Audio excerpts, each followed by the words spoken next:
Okay, there we go. All right, welcome to another movie review stream. My name is Mark McPherson, film critic for movieswithmark.com. And yeah, we're right in the middle of December. Plenty of new movies coming out.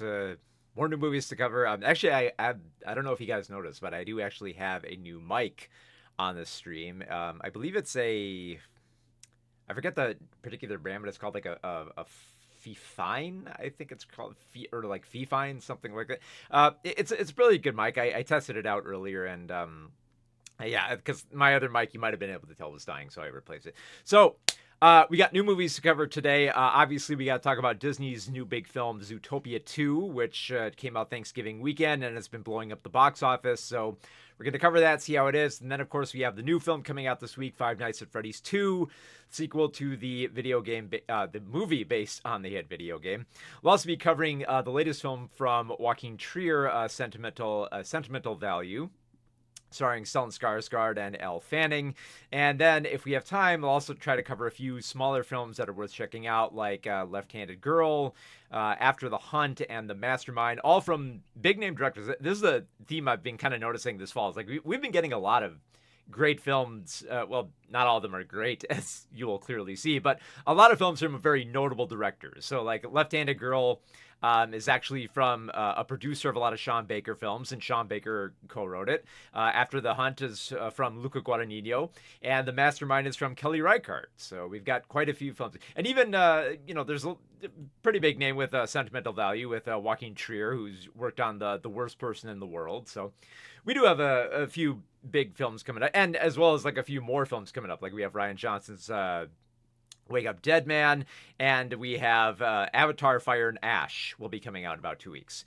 So if you want to stay up to date on latest movies, be sure to like this video so everybody knows about whether or not Five Nights at Freddy's 2 and Zootopia 2 are worth going to see this weekend.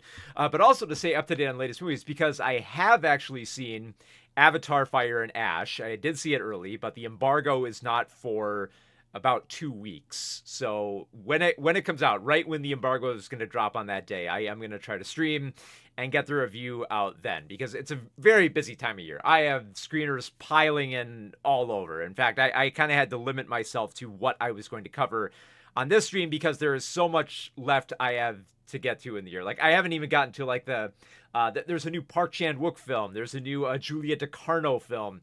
There's, like I said, the new Ryan Johnson film. There's a lot that I have to cover. So stay up to date on the latest films, so be sure to subscribe and check out on my Patreon, where you can get early access to my video essays, which either by this weekend or early next week, the patrons will get an early exclusive look at my Margaret Thatcher video essay about the Iron Lady. So that's coming up on the horizon. All right, now that we got all those call to actions out of the way, let's let's first get to Zootopia.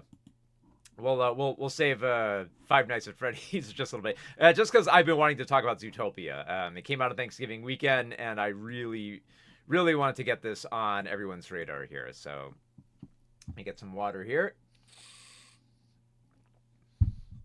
And here we go with Zootopia 2. Just getting my notes up here.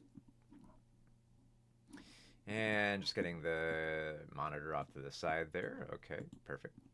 All right, and here we go with Zootopia 2 in 3, 2, 1. So Zootopia 2 is the long-awaited sequel to the first Zootopia film. And I think what Disney did right with the sequel is that it realizes what the biggest star is of the original Zootopia film, which is that it's the environment. That's one of the things I love so much about them. I love this giant metropolis, this kind of ecosystem of how all these different animals are able to interact and live together, and how they kind of deal with the security issues about whether or not they will eat each other.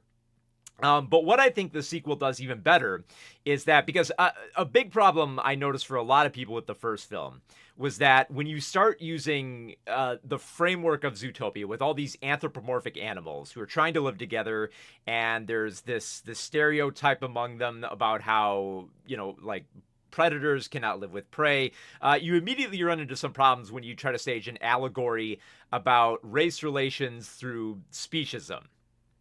Namely because you do see a big difference between like, animals on the Discovery Channel and, real racism in the streets. You do run into some problems with that. I do admire Zootopia for trying to make that leap there, but I think that allegory kind of stumbles a bit here and there. Where I think the sequel actually improves is it stresses a story that's more about immigration and cultural appropriation. And even like some historical revisionism as well. And I think that really works very well for this film. I think it gets it right back on track for using these anthropomorphic animals to say something more deeply profound about our world instead of getting hung up on like, predators and preys and speciesism and all that. So that actually works much better for this film. And serves as a good framework for getting back to the cop duo of Judy Hopps and Nick Wilde here. Like Nick the Fox used to be a thief, voiced again by Jason Bateman, and Judy Hopps, played by Jennifer Goodwin, once again, is the do-gooding cop who always tries to look on like the brighter side and not try to like fight against the discrimination that she faces as a smaller rabbit among all these giant cops in her department. So there is a lingering aspect of like where you go next from there, which I did appreciate how they set up in the film, because sure, we do get like another fun, exciting car chase and another caper for Judy and Nick to solve, just to show that they're still a good buddy cop duo, but they're also loose cannons, typical cop movie type stuff. But what I did love is how the police chief, even though I expected the police chief to just like scream at them and say, I'm gonna take your badges, I'm gonna pull you off the street. And he kind of does that, but he also stresses that, look, you guys got to win, but you kind of have to still maintain it. Like, you did prove that, rabbits can be really good cops, but now there's all eyes on you to make sure that you set a good example. There's a little bit on that with Nick as well, and I think, ultimately what it comes down to is that the two of them need to be more emotionally honest in their line of work. And it comes through pretty well, even though, despite the fact that it kind of ends up as like a big emotional dump, just to kind of get all that just to kind of get all that out there, because most of the film they're engaged in this plot to try to help out this reptile of Gary the Snake, voiced by Ke Huy Quan, who is trying to uncover a conspiracy about why Zootopia won't allow reptiles in their walls. Like, Zootopia really has a big deal where they don't want to allow reptiles in their walls. Like, they're feared. And of course, there's this whole history behind demonizing why snakes can't live in this environment with all these other animals. But it has less to do with species and more to do with how the legacy of these snakes has been tarnished by this family of lynxes, led by Milton Lynxley, voiced by David Strathairn. And I love how they set up this dynamic, because you kind of focus a little bit more on Zootopia itself, because the whole plot concerns not just the immigration and how like the different species have their own worlds, but how the weather is affected by that, because the whole plot involves who has ownership of the weather machines within Zootopia that has allowed it to proliferate this long. So, and it's very much, it's like rewritten history that they're trying to prove here. So there's this giant conspiracy, and it's really exciting on that level alone. But on a visual level, it's for one, it's exciting because this film does what I love when Disney films do best, when a lot of the Pixar films I love, is that they take you into different worlds. They take you into places you've never been before, places where you can have more clever stuff to do, so that it's not just the same thing. And I think this is a big problem that a lot of Disney animated films have had, where they're not quite sure where to go next with their material. It always just feels like they're going around the same backyard that they've been in before, and they're just kind of trying to find like a new mission or a new mystery to solve. And thankfully that is not the case with Zootopia 2. There is a new mystery to solve, but it takes us to some new and exciting locations. In particular, I really loved when they went to the marsh section of Zootopia, because you have all these different, you have underwater cafes, you have this sunken ship, which has this little secluded tavern. You have all these different reptile creatures that are exciting there. You have one voiced by Danny Trejo, who plays this kind of plumbed basilisk, and I just love how deep his voice has gotten. He's perfectly suited for this role. Like a lot of voice actors in this film. In particular, I mean, like Idris Elba, of course, is like a natural fit here. But then you also have a you also have like a conspiracy beaver trying to investigate everything here. You have so many different voices in this film that it's honestly hard to keep track of them, and it feels almost kind of like they shoved too many voices in there, because there's a blink and you miss it moment where they do showcase Dwayne Johnson voicing a character, and you wouldn't know it until you look it up later. It's like, oh wait, that person was supposed to be Dwayne Johnson. Like, obviously, like, you know, you hear Alan Tudyk.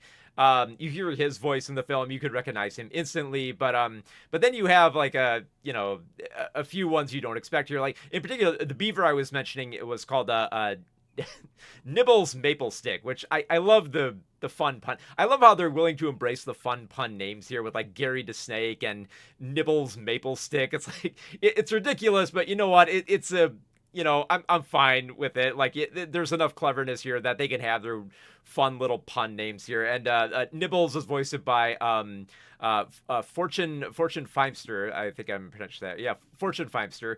And she does a really good job. I love her little accent there. I love the little details about how she has a desk filled with pencils that she's obviously been chewing on. So they set up some pretty good gags with her. And there are too many new and interesting characters that they introduce in here to count. And that brings up another aspect that I really liked about the sequel, is that it does not exhaust the familiar. I think this is a big problem with Disney films, is that they find something that's really funny and then they lean on that. They provide more of that character again and don't really give you a good alternative, like, you know, another funny character that you can admire, which you do here. You have Nibbles, you have Danny Trejo's character, you have so many other new characters introduced that are a lot of fun. There's some pretty good twists with them as well. And I think the other thing to mention about the film is that there are a lot of returning characters. Like, if you were hoping to see more of Flash, the sloth who's really slow at the DMV and very fast when he drives, yes, you do get more of him, but I think you get just enough of him. I think there are a lot of returning characters in this film, but you only get just enough of them so you're not sick of them. They show up again, so you're like, oh yeah, I remember them. Like, I remember the small little possum godfather who was voiced by Maurice LaMarche. Yeah, he was pretty funny. He's back, but he's not in the film for too long. He's in there just enough to get a few good gags in. And that is pretty much the whole deal with every one of the characters here. They all show up for an essential role, for a very clever gag, and then they just kind of exit and let the mystery keep going, so we can get to the next interesting set piece and the next piece of the puzzle here, and the next part of uncovering this giant plot about how the rich kind of control the weather control systems of Zootopia. I thought that was really fun. So there's a lot I love about this film. I love the allegory is more on point here. The characters are more fun. Like, Ke Huy Quan is just, he's so cute in the role. And, Jennifer Goodwin and Jason Bateman, they still have really good rapport. I love their dynamic. I love how their dynamic also shifts into a debate about whether or not it's worth risking your life to uncover this dangerous conspiracy, when it could mean that, you know, you could end up dead.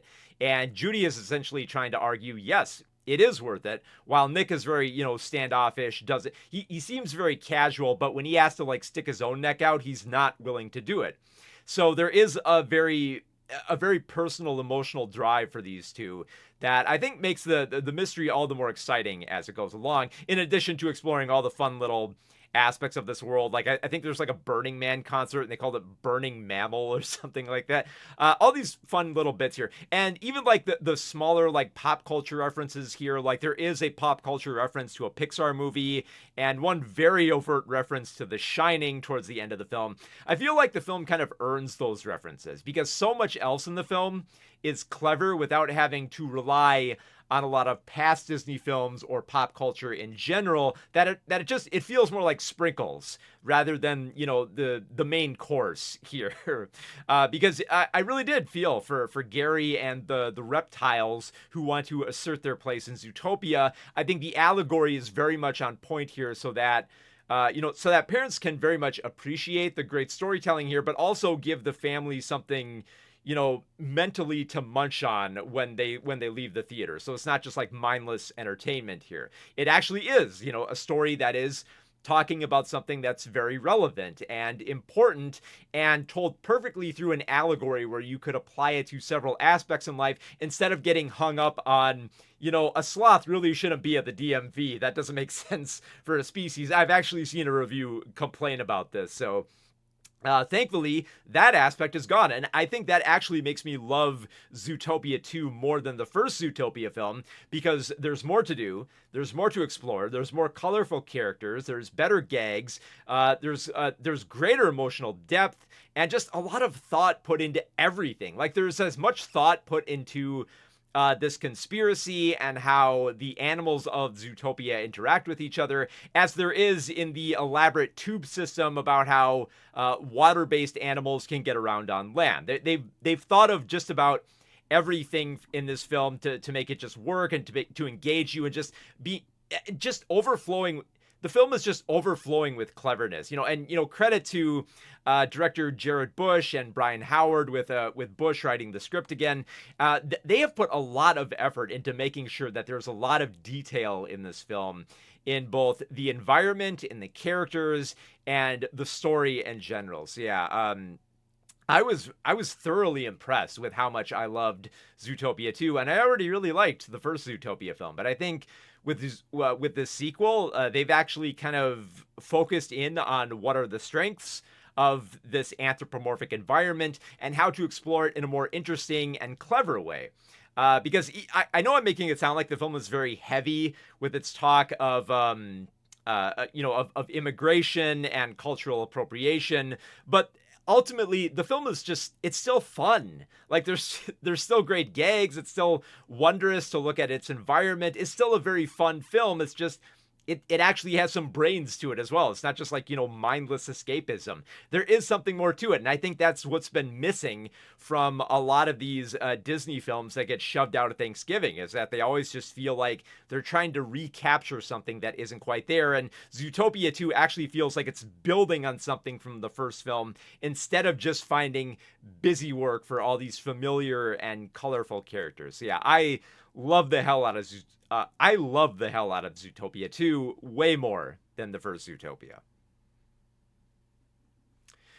So Zootopia 2 is still in theaters right now, if you want to catch it. And I think it should be there for at least another 2 weeks until Avatar swoops in, because it's been doing incredible numbers.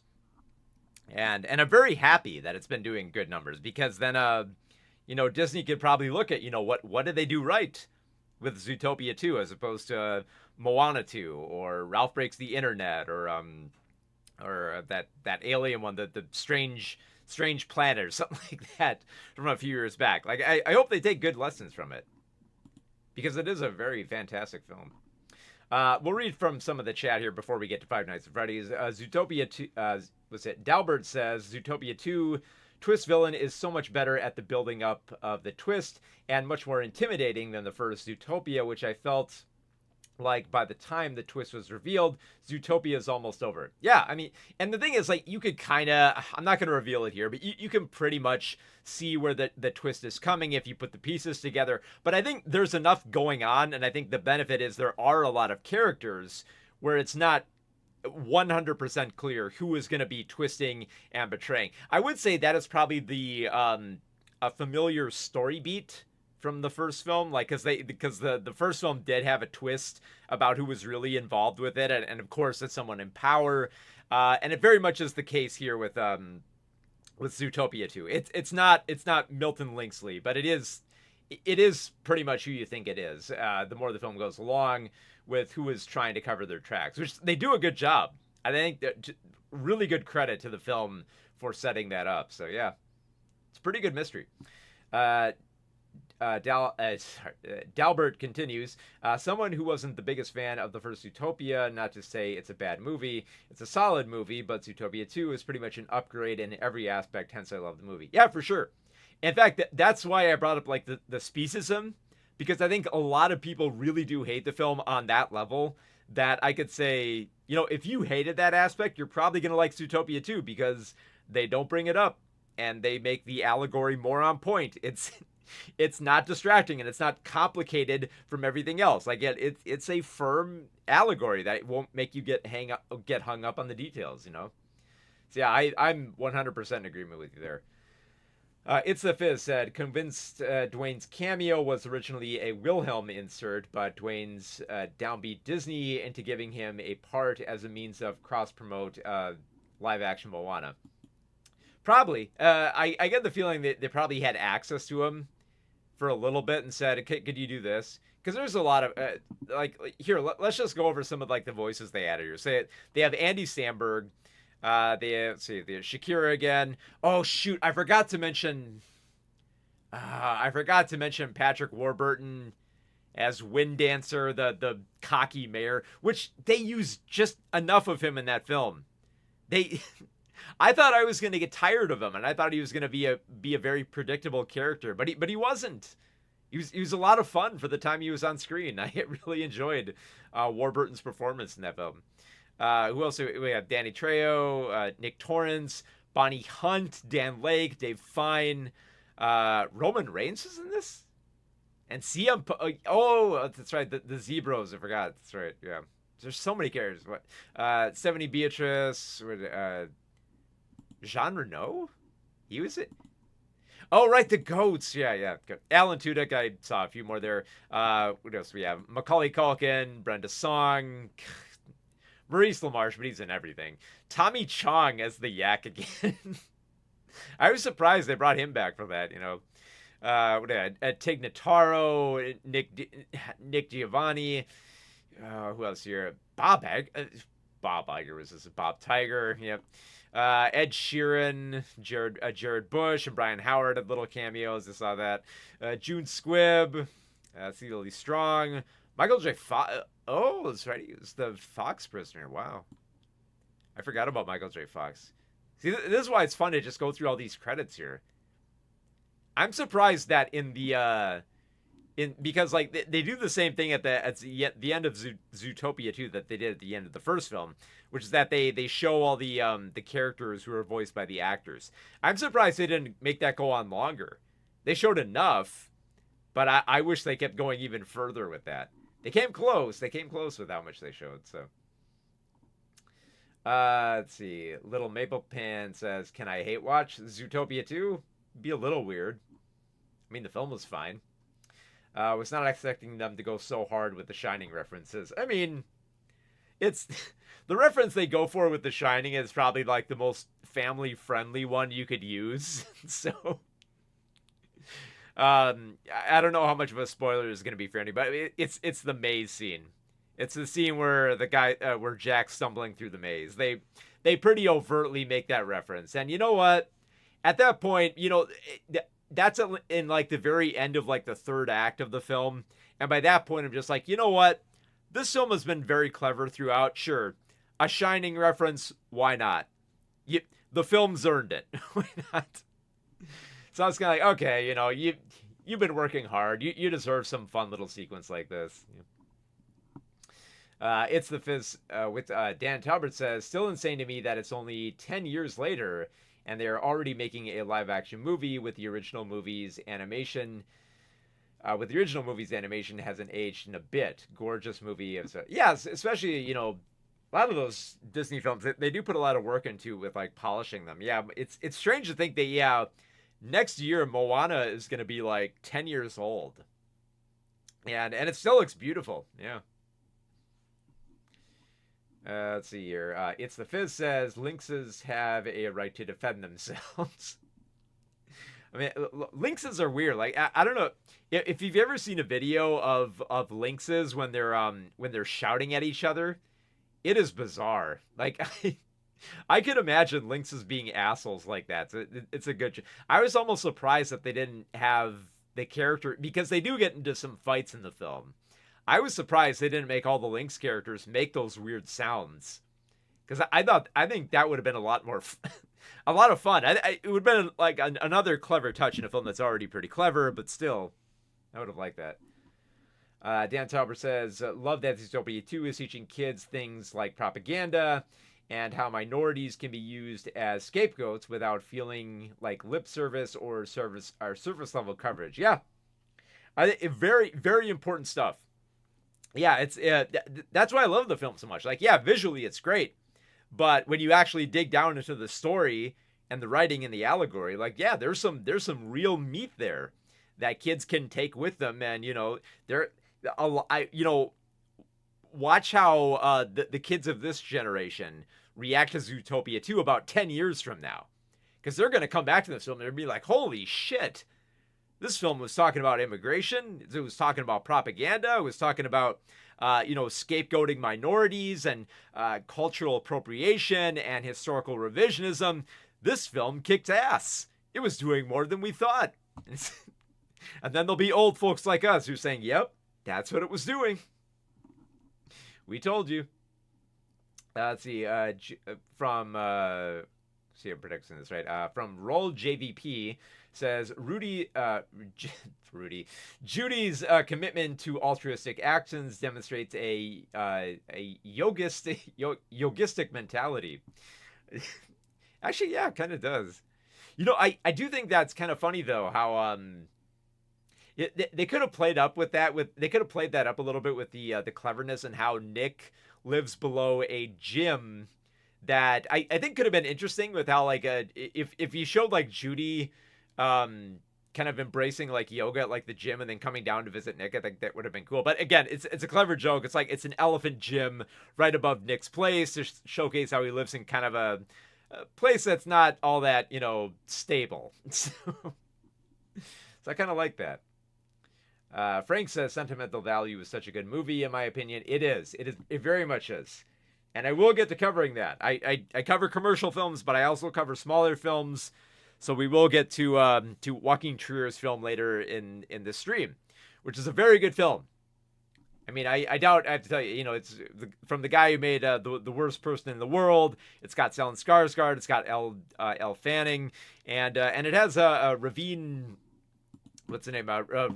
Ravine Rivsny. I think I'm saying that pronounced. I'm probably screwing up the original Norwegian, but she was the actress from Worst Person in the World. So we'll get to covering that. But we get to covering Five Nights at Freddy's first. So let me just read through a few more comments before we get to it.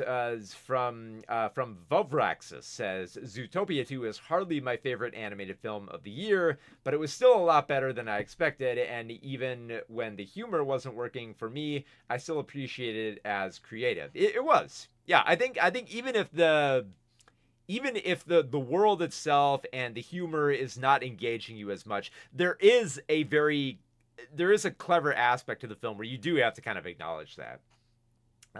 It's high up there. I would say, a strong bet for Academy Award season would be that Zootopia 2 is probably going to win the Academy Award for both being really good, but also being a Disney film that a lot of voters can latch onto. Because most Academy Award voters, it's going to sound stereotypical, but it's true. A lot of them do go with what their kids watch. And if what their kids watching happens to be as good as Zootopia 2, they're probably going to vote for it. I personally would vote more for Little Amelie. I thought that was the best film, the best animated film I saw this year.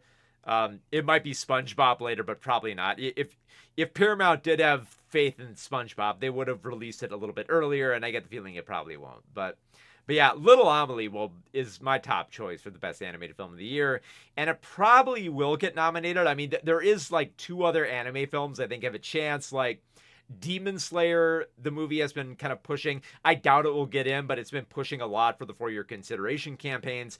And there's also, I believe there's another Makoto Shinkai anime film that is going to be sneaking in at the end of the year here, but I do have a screener for it. So I think that might be able to sneak in to the Academy Awards season. But I would say a firm lock at this point is going to be Zootopia 2. Just because it doesn't have any real big competition. Like, what does it have? It has, like, Elio, which was, it was a good film, but a lot of people didn't latch onto it. And it has Dogman, which is really cute, but I don't think a lot of parents are going to be as into it. And then you have The Bad Guys 2, which does have its cult following, but I don't think voters are going to be as inclined to it. It might get a nomination, but I don't think it's going to get that far. So, but yeah, it is clever. See, Frank says, I like how it tells us about personal connection and sentimental value. Very much, especially through art and different means of connecting with each other. But I will tell you about that later.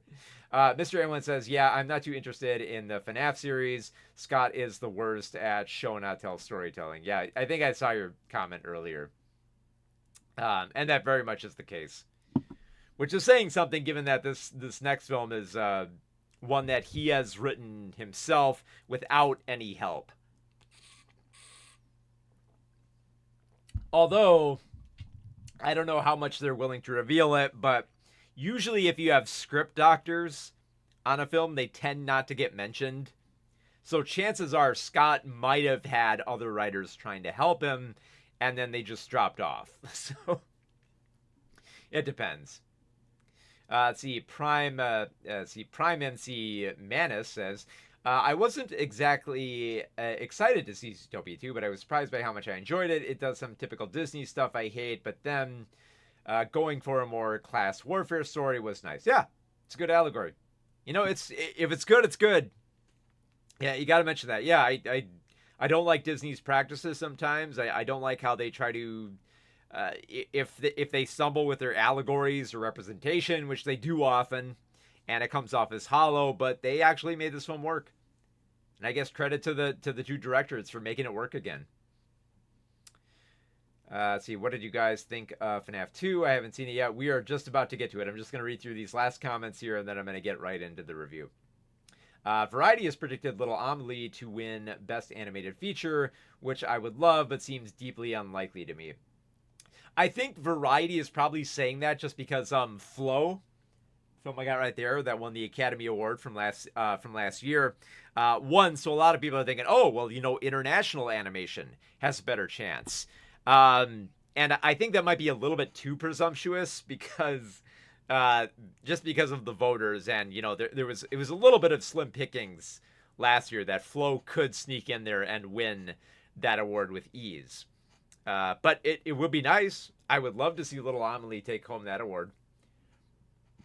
I think it depends how much momentum it can build up. Like, it came out last month, but I think if it can really push that film out there more, I think it might have a chance.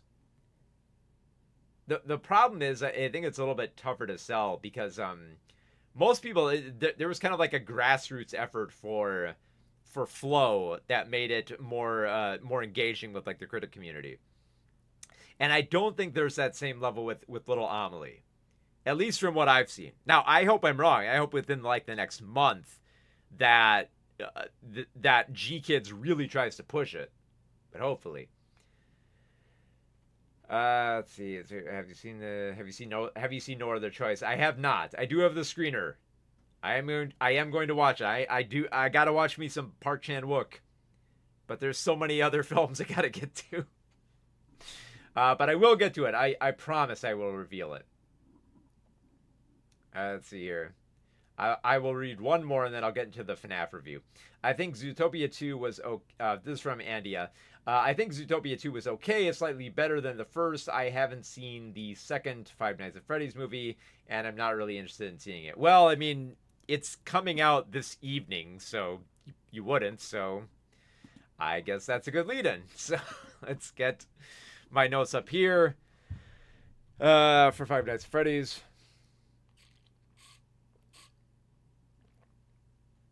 Oh, I will read one more comment here. Someone said, should I read The Long Walk, the book, before the movie?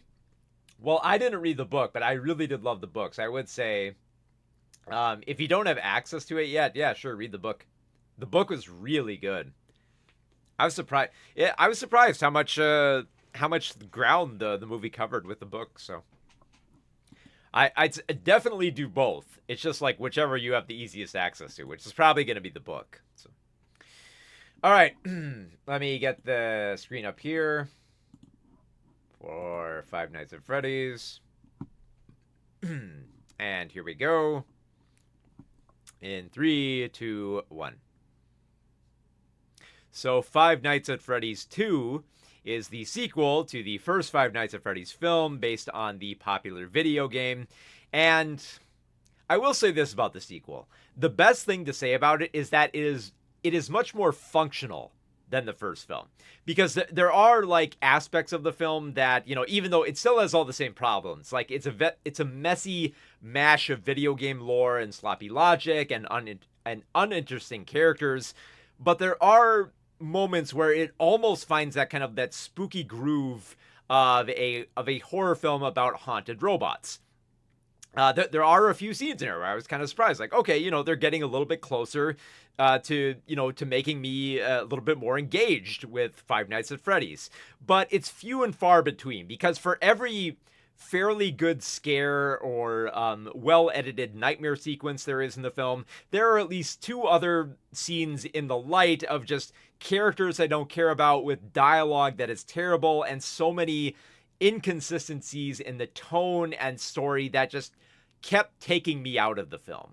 And I think the biggest problem with the sequel is that the biggest sore thumb that I think this film series has is the protagonist of Mike, played by Josh played by Josh Hutcherson, who you might remember from the first film as the hapless security guard who is trying to care for his younger sister Abby, once again here played by Piper Rubio, and, you know, just longing to figure out what happened to his brother who went missing and trying to kind of, you know, figure that out with dream logic.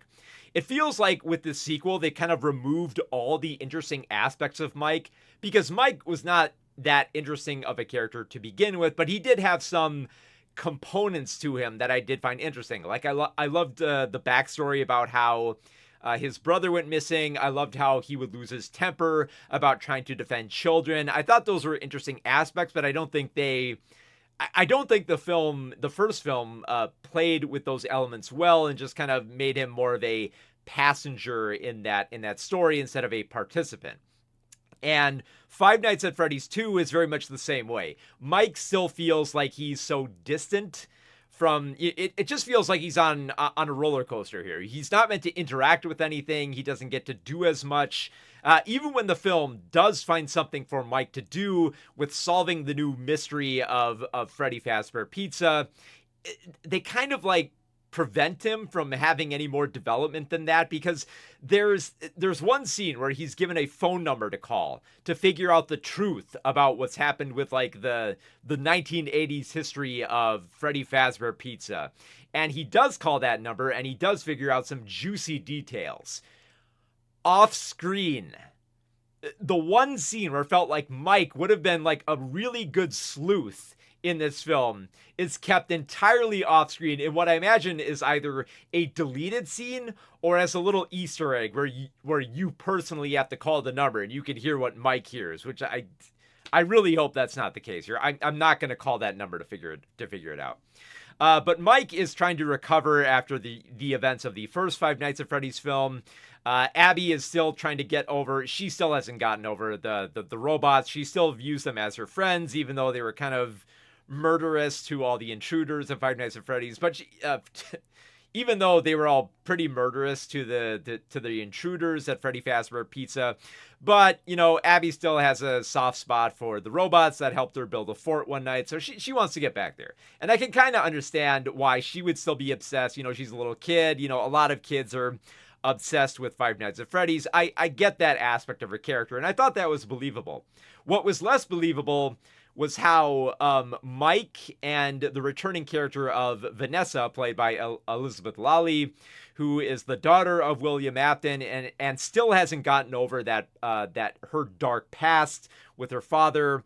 Apparently, Vanessa and Mike are suspected of being a couple, but it's like not really, and here's what I hate about this film, about the characters, is that they are so one track and boring that there isn't much to them. Like, we're supposed to believe that Mike and Vanessa might be a couple, but they go out on a date, and before they do, Mike keeps stressing, like, oh, it's not a date. It's not a date. You know, we're not an item. We're not a date. And of course, you know, in any other film, that would be the setup to establishing that they do have a relationship, a very romantic relationship that they're not quite sure about, and they're still trying to figure it out as they go. But they have zero romantic chemistry in this film. I'm sorry. They go out on a date, and they are so boring that they have nothing to talk about besides, Mike is doing some painting at his house, but they don't really talk about that. Vanessa is taking a cycling class, but they really don't talk about that. They spend most of their time talking about the Freddy, the Freddy restaurant and the dream logic of trying to figure out their hideous past. And it's like, is that all there is to them? Is there nothing else going on in their lives besides just everything that relates to Freddy Fazbear Pizza and the killer animatronics and the ghosts that still haunt them? Like, I get that's the main focus. But if you're setting up, like, a date where they might have a connection, there's got to... It can't just be an exposition dump there. There's got to... When the waiter who keeps coming to the table and keeps brushing the crumbs off the table has more personality than both of these central characters, that's a huge problem. Like, the waiter has more quirks than they do. Because at one point, their dialogue involves them saying... at one point, Vanessa says, well, this is what it's like to be normal, huh? So I guess, like, normal is not talking about the restaurant, I guess, and being boring to the... God, Mike really didn't have to explain to everybody that he's not a couple with Vanessa. Just 'cause he's so dull and boring and free of emotion. Like, he doesn't even really focus on, being angry or sad about his brother. And he just spends most of the film just investigating the mystery without much reaction from him. He's an empty vessel. And I really wish that I could like that character, because he should be an audience surrogate. He should be like someone who's just discovering all this for the first time and trying to figure it out and having appropriate reactions to everything that could make you be more invested in him. But nope, he's just, there to he's just there to solve the case and nothing more. Now, where the film actually succeeds, though, I think is in the villain they establish, because the villain they ultimately have to defeat here is Charlotte, who is a ghost of one of the murdered children at Freddy Fazbear in the 1980s. And I like this character a lot more than William Afton or the ghost children who inhabited the animatronics of the first film, because I still cannot tell you the motivations for why William Afton needs to maintain his murderous Muppet factory, but I can tell you the motivations of Charlotte. I know what she's doing. I know how she's doing it. I know the events that led up to why she wants to slaughter all the adults. It makes sense. I don't think it's that unique, but I know what she's trying to do here. I will say, though, I do like kind of her abilities here. She plays this she plays a ghost who is able to inhabit this robot that is not able to... Let me start with that really quick. So Charlotte plays this, she's a ghost who has inhabited this kind of like puppet robot that can not only can she control other... Sorry, I keep messing this up here. Let me try once more with it. So Charlotte is able to not only control other robots, but she is able to possess human bodies in this kind of like marionette puppet form, which I found kind of cool, because when she actually gets into human bodies, she gives them these kind of like glowing light eyes, and she has like these colorful streaks that come down her cheek, and she kind of has like this kind of like floating aspect as though she's like on strings the whole time. I love the look whenever she gets into a body. Like for a good chunk of the film, she's possessing the body of McKenna Grace's character, and I just love the look of her. I love the way she moves. I love her tone. I love the way she kind of like tries to scare people and surprise them. I just love everything about that. That's a really good villain. And I wish the film would focus more on Charlotte as a villain, like trying to address her, trying to understand her. But, and you probably know what I'm going to say here, everything else in the film feels like it's working against this. There's all these references and all the, trying to line everything up here, trying to, throw in as much, Five Nights at Freddy's lore as possible here, which I think is very much due in part to the video game's creator here of Scott Cawthon solely writing this film, as opposed to, working with a few other writers like in the first film. He's in charge here, and it very much feels like, yeah, he knows how to insert scary scenes and, all these references to the games, but writing dialogue, nah, the date between Mike and Vanessa just doesn't work. And even for like the other characters that he establishes here, like you have Wayne Knight, who's playing the science teacher, who's very, anti-animatronics. He doesn't like Freddy Fazbear, so he's pretty much like Freddy fodder. And then you have Skeet Ulrich, who is just divulging the more about the murder case and little else than that. He's basically just there for an exposition dump. I felt like if there's all these other aspects where I feel like, it's not that complicated. Like Charlotte doesn't feel like she's that cryptic as William Afton, where like I felt like if the film just focused on her and trying to figure out the mystery and trying to figure out what is going on at this other Freddy Fazbear, I think that could have been a pretty good film. But the fact that it has to incorporate all these other aspects of like the first film and bring in all these other references from the games, and not to mention set up all these other subplots that just kind of peter out. Like at one point, Abby makes another friend in her school, which seems like it would run counter to how she still views the animatronics of Freddy Fazbear as her friends that she feels she can't visit anymore. And I was wondering, like, okay, is that going to play up with how she has this new friend at school, but then it really doesn't? There's also another big twist that is revealed with William Afton and with Vanessa that I thought was going to play up. I thought was going to play around with the aspect of Charlotte wanting to kill all the adults in this town. I feel like there's a lot of material that you can work with there, but it just feels squandered. It just feels like the big reveal here. It just feels like a soap opera twist that they reveal at the end of this film, and very abruptly. It just feels like, oh, here's all these other twists, and we're going to set up all these other, cameos and subplots that might pay off in the next film, but not in this film. And, for a film that it has a lot of lore and a lot of mystery to it, it has like some surprising holes in it, because the whole idea behind this film is that there's another Freddy Fazbear Pizza, which is apparently within not even driving, like biking distance from where Mike and Abby are currently living. That's just like, wait, why didn't Vanessa mention this? And that there are other animatronics there, and that there's this other hideous history there. And even like, the film is just so clunky and how it tries to frame everything. Like the whole town has apparently embraced like Freddy Fazbear Pizza as like their kind of like spooky icon of their community. So they have a whole festival of Freddy Fazbear Pizza, and it's like, why? Like I know why they do it for bringing in like the other animatronics so that they can mill about the town without a lot of people taking notice, being like, wait, why are there robots running around here? They could say, oh, it's part of the Freddy Fest or whatever. But it's like, couldn't you do that with Halloween? Why? Because you would think if the entire town has embraced the Freddy, the Five Nights at Freddy's as like their obsession and the lore of this town, wouldn't there be like haunted tours of the two locations in this town? There is like a very interesting like ghost hunter section, but that just feels like it's just there so that the film can fulfill its murder quota for the animatronics here, which I will admit it is nicely staged here.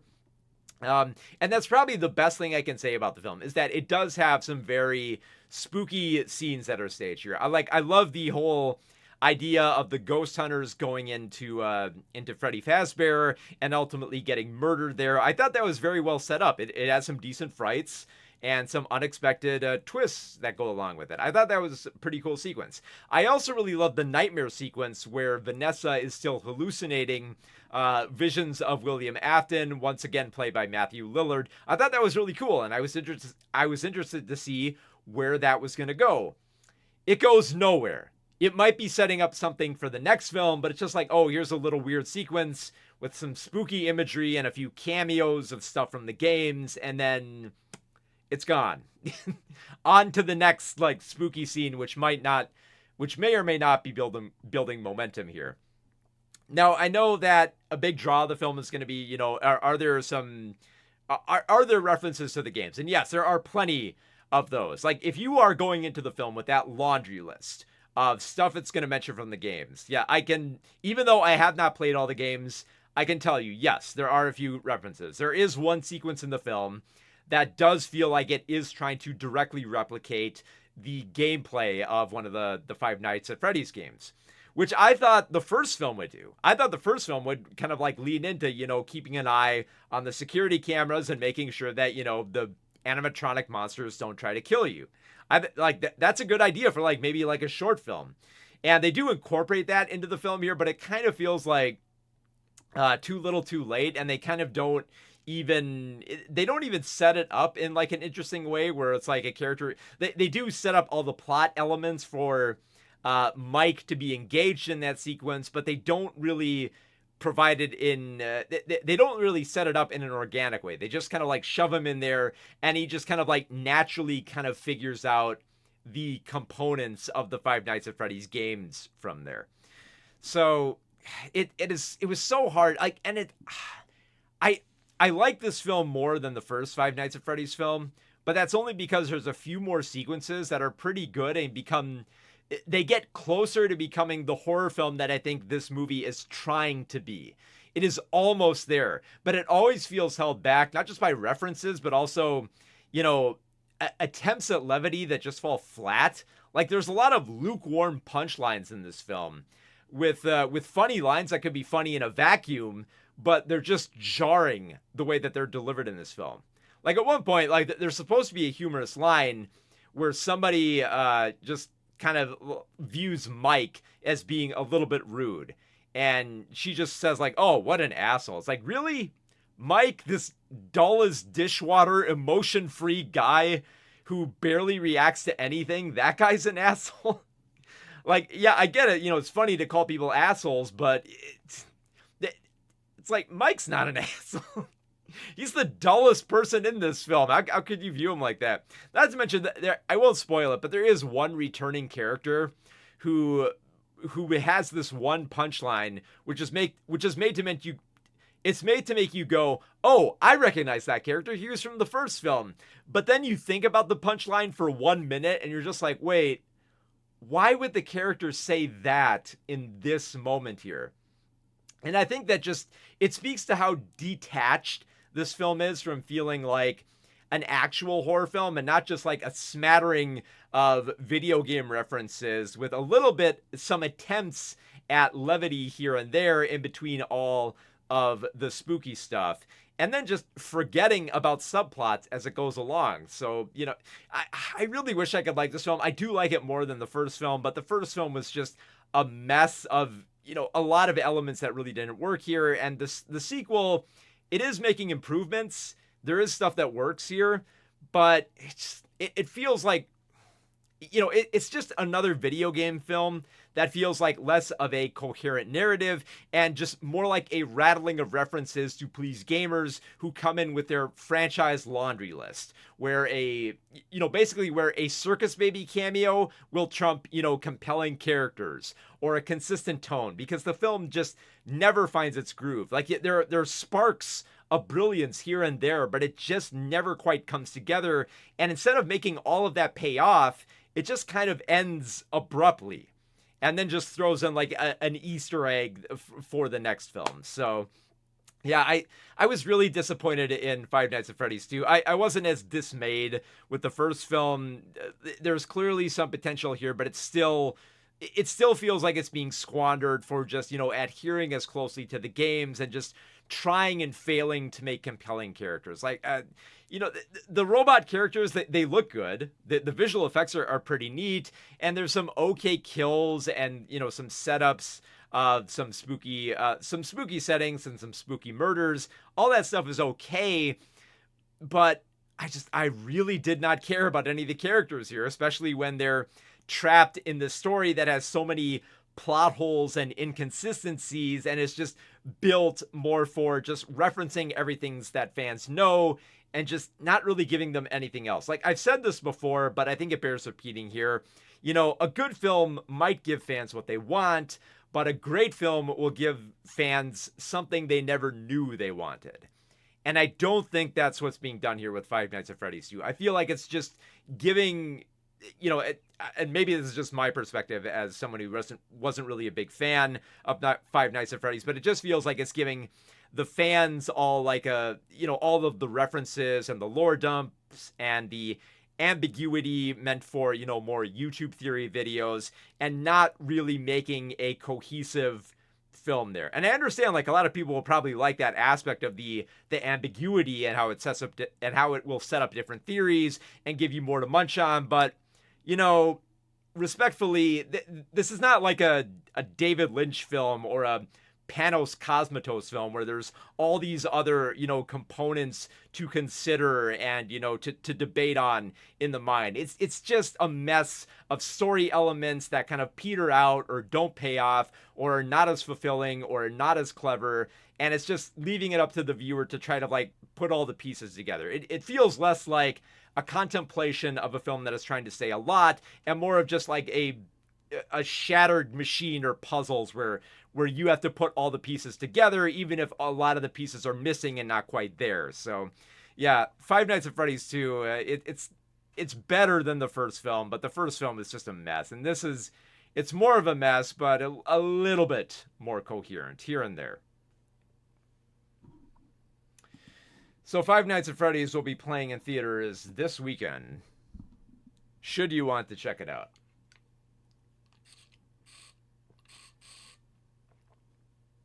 Now, I imagine there are a lot of comments here, so I'll try to read through a few here. Goodness, there's a lot. Let me see. I'll try to get through the ones I can here. Let's see. Trying to get to the top here. Let's see. First, from Prime NC Manus. The first Five Nights at Freddy's was one of the worst horror movies I've ever seen. The premise has itself set up for a nice smallish scale movie, but they seem so afraid of actually having anything actually scary. Yeah, they don't really, like the whole scene with them like building a fort, it didn't really feel that scary. Now, I know a lot of people will probably argue, it's like, well, it's PG-13, it probably can't be that scary. It has nothing to do with that. I've seen PG-13 films that can be genuinely scary. I really love the Megan, and that film was PG-13, and it actually did have some pretty scary moments, and did have better moments of humor for an animatronic that befriends a little girl. It's very similar, and it's a much better film. It's just, it's just not working as a horror film. Let's see, Mr. N1 says, critical stinker of Five Nights at Freddy 2 is anti-woke masterpiece of the year. Probably. I don't know if he'll say that. Maybe if he's desperate. Prime says, plus the lavish devotion to the lore killed the entire structure of the movie, even if they're trying to appeal to kids. You can't make a horror movie for kids that's actually scary. Yeah, and I think that's going to be a problem with video game movies going forward, is that a lot of them are going to kind of rely on that fan acceptance. Because I'm thinking of stuff like Sonic the Hedgehog. Like, I don't dig on Sonic the Hedgehog, and I get the feeling a lot of people love it just because of what it puts in there. Like, oh, they brought in Shadow the Hedgehog, the next one's gonna have Amy, and they're gonna bring in this character and that character, and they might make this reference. It's like, is that all there is? Is that all there is to these video game films? Is there anything more interesting to their characters? Like, at least Shadow has backstory. I don't think it's a good backstory, but at least there's something there. So yeah, I'm a little bit worried about the future video game films because I have no doubt that this film is probably going to make a decent amount of money. Maybe not as much as the last film. I think I don't think it's tracking quite that high, but it might do some numbers. But before Avatar swoops in and takes some more money. Let's see. JLS says, yeah, but it's still going to make like millions and probably going to get another movie. It will. Like, well, for one, it will get a sequel because for one, it's Blumhouse, so they're fairly cheap. Like even Blumhouse, they make the more expensive horror films. But when I say expensive, I'm talking like $30 to $50 million. Like that's considered expensive for a horror film. So if you can make at least double that at the box office, that's a huge win, and it probably will. See, Darla Lexon says, here before toxic FNAF fans run their critics don't matter strawman arguments. I mean, if you're a fan, you don't have to do that. You can just say you really like the film and you disagree with critics. That's fine. That's you don't have to go on a tirade. I mean, the critics didn't like the last film. Did you like the last film? Did the critics influence you on that? If they didn't, then why do you care? It's not a big deal. Not to mention, like, there's a, I write for, big critic places too, but I also, like, love a lot of films that critics don't. I love Babylon, and I love Speed Racer, and a lot of critics didn't love Speed Racer. Let's see, Pikeman says, I think that'll die down as people get a chance to actually see it. I'll just read through the few more here before we get to the next one. Let's see here. McCracker says, are there any video game movies that you feel work well? I struggle to find any that feel good to watch. Yes, there are some that work well. Well, for one, like a lot of people like to dog on Street Fighter and Mortal Kombat, the original films, but I think they're goofy enough where I love them. I think that they're genuinely funny for what they're trying to do. And I think because they lean into that humor, I think it works a lot, much better for those types of films. I will also argue this. I really did like the first Tomb Raider film with Angelina Jolie. I thought that was a pretty good film. I know a lot of people are going to say, oh, it was dumb. It's like, have you watched treasure hunting adventure films? They're all pretty dumb. Their plots really do not make sense. It's all about how cool are the action scenes and how fun is the globetrotting. And I think that film did a pretty good job of that. Not to mention, it had a pretty cool set piece in it as well. But I guess in terms of like recent films, I actually really liked, what was that film? Rampage. Rampage I thought was actually pretty fun. The film with giant monkeys and giant lizards fighting each other. That was pretty cool. Or was there was like a bat, I think, at one point. It was a great giant monster movie mash, and it knew how to have fun with that material. I thought it was pretty good. I was not also like the biggest fan of Detective Pikachu, but it was fairly cute. I think it did have a competent enough story that it's fine. Yeah, so there are some decent video game films out there. Let's see. What else do we have here? What would you rate it out of 10? Like 3. I guess we're going out of 10. Like 3, somewhere between 3 and 2. I guess 3 probably be where it's at. Let's see. Matosa says, I think a better movie that is an adaptation of a popular franchise was the first Teenage Mutant Ninja Turtles movie. They had Jim Henson's Creature Shop do the puppets and the animatronics there too, and I love that movie. Yeah, I love that movie as well. It's a good adaptation. It's an adaptation of a comic book. Yeah, much different. Game films are like roller coaster rides. All flash, no substance. I think, but the thing is, like, if you're gonna have flash there, there's got to be enough there that you care. You still have to basically you still got to care about the characters enough that they survive this horrific ride and all that. You still need that there. If there isn't that component, at least, like if I don't care for any of the characters, why should I care? Like, perfect example. Film I hated earlier this year was the Legacy sequel to, I think, was not I think, I Know What You Did Last Summer. They did a Legacy sequel to that film, and I did not care for any of the characters. Like, the bulk of all the characters were all these rich young people who accidentally murdered somebody, and now they're getting all slaughtered in their giant homes and spacious yachts, and just like, I do not care about these characters. They're annoying. I don't like their situation. I don't like how callous they are with class divide and the gentrification of their neighborhoods. So why should I care? Why should I care whether or not they survive the killings? I'm honestly on the side of the killer in that film. I think for anybody who watches that film, you will be surprised how much you agree with the killer and how much you despise the victims in that film. It's basically like Ready or Not from the perspective of like the rich elites being the villains, being the heroes. It puts a bad taste in your mouth. Ugh. Let's see. McCracker says, really odd that they released it this time of year. I feel like a Halloween release like the last movie would have worked better. Possibly little bit of a gamble, though, I guess. Because you do have to realize you are competing with whatever horror film comes out before Halloween. In particular, I think it was a really bad choice because like Halloween this year was on a Friday, and that's when you release new movies.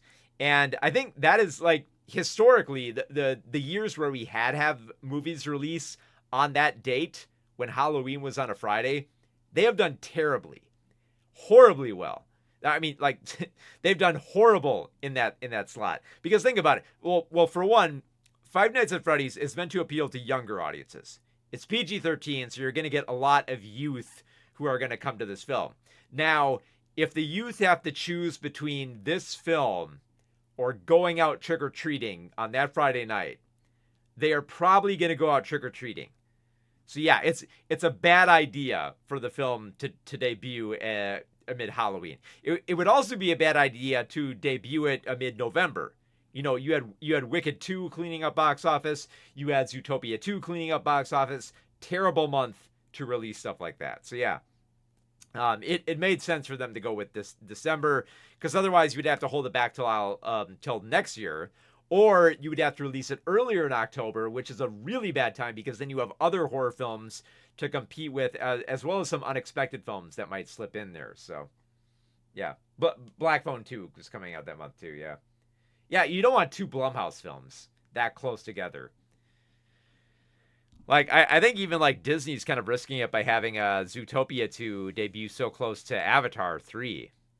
I think that's a little bit of a gamble. But I think it's working because, like, I think they've cleared what they wanted over Thanksgiving weekend. And then, you know, they can let Zootopia 2 bow out and let Avatar 3 come in for mid-December.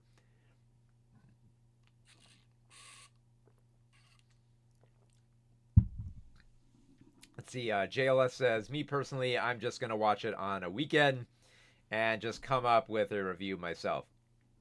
Yeah, I mean, I hope that at least with my review, I've given you a decent idea of where this film is coming from, what it's setting up, so that you have an idea of what you're in store for and whether or not the film is going to be for you. Because that's ultimately what I wanted to try to do with my reviews, is to give you enough of an idea about how I felt about the film so that you can decide for yourself whether or not it's a film that you do or do not want to see this weekend. So hopefully I've revealed enough to make that clear. What do you think of the Backrooms movie that's being made by A24? It depends. You know, whoever's working on it and what they churn out. I think it's a little. It could be interesting depending on like who's working on it and what angle they want to go with it.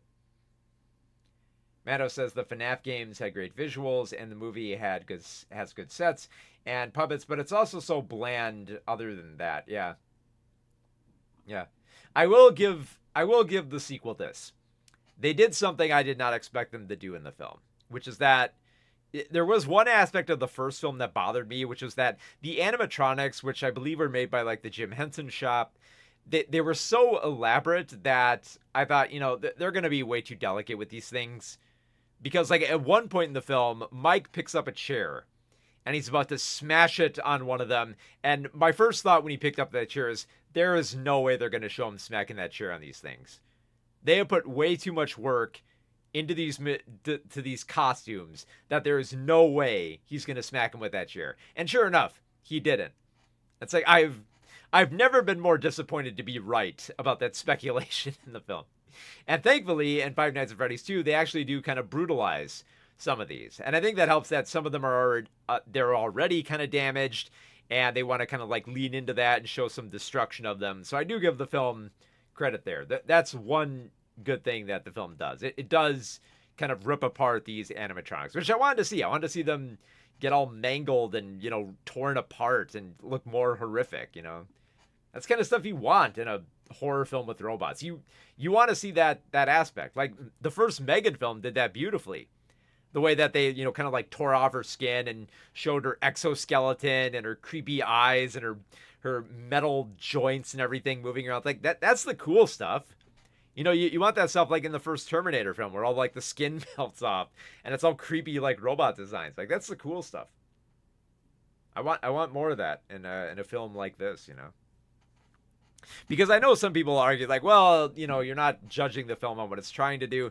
It's trying to be a horror film with robots. And I've seen other horror films with robots. In particular, Blumhouse has another one, Megan. And they did a pretty good job with Megan. And they didn't really do a good job with Five Nights at Freddy's. Even the sequel to Megan, which I did not like as much as the first film, even that still has more of a drive and some better levity than the Five Nights at Freddy's. The Backroom movie is being made by a fella called Kane Pixels on YouTube. Honestly, it looks pretty cool, and it was all done in Blender. Oh, okay. Well, we'll have to see. You can do some, you can do some pretty cool stuff in Blender. If it's all going to be animated, that could be neat. Matosa says they don't pace the movie good and leave a bad cliffhanger and shove a line in the last post-credit scene that should have been a key point in the movie. Yeah. And that was kind of my fear, that the film was just going to do that, just set up all this stuff that's going to be in for the next film. Sure enough, that happened. All right, let's talk about a better film.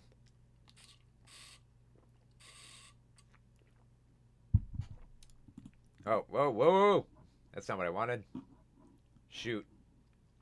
One moment here. I'm getting... Oh, there we go. Okay. Sorry, I lost my screen for a minute there. All right, let's talk about a much better film with sentimental value. All right, here we go with sentimental value in 3, 2, 1. So, Joaquin Trier's...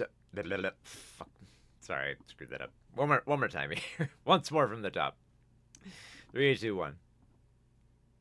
So, Joaquin Trier's Sentimental Value is a film all about a fractured family that are trying to understand each other through their art. Through their art of writing, through their art of acting, and through their art of directing films. And I thought that was I think it's a very interesting aspect about how to approach this type of drama, especially with Trier trying to find something more about exploring complex feelings that families might not be as open to expressing. Because I get the feeling that this is like a problem that a lot of families have, which is that they want to speak more openly about like the grief and the love that they have and trying to address certain problems, but they don't have the right words. They don't know how to express themselves, and it just frustrates them, and they have to find an outlet. And this film is all about that the Borg family trying to find that outlet. So this Norwegian family, which has experienced, they've basically had a troubled legacy of their family just trying to connect with each other and just having a a very sordid past. Like, they've had run-ins with the law, they've had run-ins with neighbors, they've just struggled to express themselves in this world. And that's very much still the case with the patriarch of this family, of Gustav Borg, played by Stellan Skarsgård, who is a film director who is just kind of getting over the death of his wife and trying to reconnect with his daughters, of Nora, played by Renette Reinsve, and Agnes, played by Inga Ipsdottir Lilias. I'm pretty sure I'm mispronouncing that name here, but yeah, they try to connect with each other in a way where they felt distant this whole time, because Gustav has not had the best relationship with his wife. They've fought many times, they've divorced, and Gustav just took off to make films and kind of left behind his two daughters. And he's trying to get back into their life when his ex-wife dies, and he comes back to the house trying to find some way to connect. And one of the ways that he wants to do that is to set up a film that is going to be based inside their family home, and the home that they've grown up with for so many years, which means a lot to them. And I actually really like the way that the film sets up this family through Nora reading about how she wrote one time about thinking about her house as a person. You know, if this house could, not so much if this house could talk, but what would this house feel like? Does it like having people inside it? What does it think of all the memories?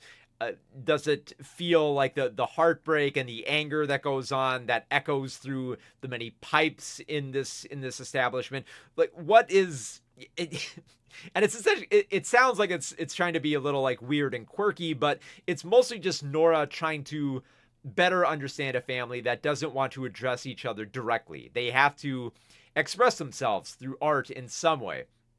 In particular, Nora expresses a lot of her complex feelings for her father on stage, and it feels like it's very hard for her just to get up there and express herself. Like, we see her having stage fright, where, you know, she needs something more, she needs something to kind of like get her in line. She needs, like, she either begs for like either a smack from her boyfriend or some makeout, just something to kind of like, you know, help her breathe, help her feel alive, and get her out on the stage and express more of her feelings. Because clearly that is where Nora feels like she can be more honest and she can be more expressive, because when she's on stage, she's staged this this scenario where she's able to scream in just rage at her father and just get out all the aggression that she has. But when she actually comes to the house and she's trying to sort through all her mother's things, and she sees her father coming up, she immediately darts out the back door, like, because she does not have the words or the means to talk with her father. And even like, which is kind of sad, because like Gustav actually does try to connect with his daughters in a few different ways. Like, he does try to connect with Agnes, especially since Agnes is married and has a son. So, you know, Gustav wants to connect with his grandchildren. It feels like he can instill a little bit of his filmmaking prowess and kind of do some good in his family, like actually pass something down, instead of just like the trauma that this family has kept experiencing with generation after generation. And just like the way that Gustav deals with trying to assemble this film, which feels like the film is meant to be about his wife, but it might be about his mother. And it might also be about his daughters too, given the fact that it addresses suicide, which has been present in both, like, Gustav's wife and his daughters as well. And I think there is, it sounds weird, because like it feels like this is a very dark film, and it does go into a few dark places, but it also has like some surprising moments of levity. And I think that mostly comes from how Gustav tries to frame his film, and how he wants to get Elle Fanning's character of Rachel Kemp to act in it, and to portray the character who might be either his wife or his daughter. He kind of frames it as, it was like, his wife or his mother, and just going from there and just trying to convince Rachel that, this is the house where it did all go down. But she tries to convince her that, it all happened with this stool. and and and Gustav's daughters kind of joke like, "Wait, did she believe that? You know that stool's from IKEA, right?" It's like, no, I didn't tell her that. That there are some surprising moments of comedy in this film. In particular, I think probably the funniest moment is that Gustav comes to the birthday of his grandson, and he tries to gift this son the most inappropriate films. Like, he considers them very important films about learning about the world, but he gifts the son home video copies of The Piano Teacher and Irreversible, which are the most. You would not show these films to a kid. So it's like it's very absurd moments there, but it feels very in character for someone like Gustav, who does obsess over very, very important films. So I did admire that aspect of his character. So there are some very, very charming and very heartwarming moments here, as well as some very very somber and very quiet moments here, especially the scenes where Gustav is getting drunk and trying to call his daughter and trying to say like, oh, we need to talk, and like clearly his daughter doesn't want to talk because she can't find any other way to connect with him. But even when Gustav keeps pushing, it's through his art, I think, that pulls him closer to his daughters, because like one of the things he wants to try to do is get Agnes to put her son in his film in a bit of a small role. But Agnes, having realized, the way that she grew up with Gustav, is like, I don't know if I want to bring him into your world. And Gustav is like, look, just look at the script. I wrote it. I think you'll agree it's pretty good, and that, the kid is right for the part. And sure enough, Agnes slowly starts reading the script and is like, oh yeah, my dad was right. This is pretty good, and I think it'd actually be a really good idea. And eventually, yeah, the movie does get filmed after, a bit of debate about how it should be filmed, about who should be in it, about the choices made on a narrative and a character level. And it feels like when the film actually starts, when, Gustav actually gets the camera up and rolling, it feels like he's expressing something more. And that there's this comforting, multi-layered catharsis that comes out in the end, where it just really expresses the importance of trying to explore something deeper through art. And I think that Trier's direction moves along at a gentle pace that can explore the various corners and the curiosity that comes with this family. So I think just for that aspect about stressing the necessity of art as not just an expression of yourself, but a communication with others, where it feels like it's harder to communicate on just, a simple level of just discussing things, and that sometimes you can say so much more through art than you could through words. And I know that sounds corny, but Trier, he really makes that work in this film. He really makes you care about these characters and want to see them find that kind of comfort that they've never been able to express before. And the fact that it comes through, either through acting or filming or writing, just how it comes out through that art is just beautiful. And it comes out in a way that's not meant to be too melodramatic or corny. It's a beautiful expression of what it means, when a piece of art means something more than just something that looks good. Or just a decent piece of drama. Like, it actually has to impact you in some way that goes beyond just, being a well-written film or a good-looking film. And I think Joachim Trier really makes you care about these characters and how they want to explore all of their feelings through art. So yeah, I was pretty astounded by how much I cared about all the characters in Sentimental Value, and how it just for dealing with such dark subject matter, it really does leave you in a very, very comforting spot by the end of this film. So yeah, I absolutely adored Sentimental Value. So Sentimental Value should be playing in a few limited theaters here, but it might be expanding a little bit more as we get further into award season here. But I do believe it's playing right now in a few venues, so keep an eye out for it if you can. See, Scorn says, hey Mark, just learned Kariyuki Tagawa passed away. Did he? Oh my god, the Mortal Kombat guy. Oh my god. Oh man. May you rest in peace. That has to be breaking news, isn't that? That has to have just happened. When did this happen? Like, let's see if I can find like a good source here. Um. Oh yeah, this is from Deadline about an hour ago. Oh my goodness. Oh, he won't be claiming any more souls. Oh, how nice would that be if he actually had a cameo in the upcoming Mortal Kombat movie? Ah, just a little taste of him last, you know. Oh, rest in peace. Let's see, yeah, qualifiers rep said, I love this movie. I've seen three of Trier's movies, Oslo, August 31, Worst Person in the World, and this one, and it's been really cool to see Trier becoming more ambitious. Yeah. Oslo, August 31 is a character study of one deeply isolated person. Worst Person in the World is a tragic comedy about two people, and Sentimental Value gives us many different characters and moods. Yeah. Very much more layered. I love how like because like Oslo and Worst Person in the World, you feel like you get to spend enough time with just like one character and understand just enough of them. Sentimental Value feels like it's multiple characters and multiple layers to it, so it just feels like everything that Trier has been working on, but just kind of like compounding and just kind of like growing deeper and deeper with many more layers, and I'm all about it. Battrip says, I came late. Did he already talk about FNAF 2? I did. And it's not a good film.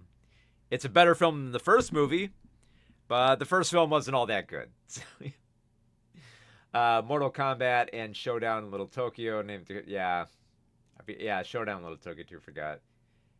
Man, he was so expressive too. Like, that scene where I mean, he ate souls and ate that role in Mortal Kombat. And no, I did not intend for that to rhyme. It just spilled out of my mouth that way.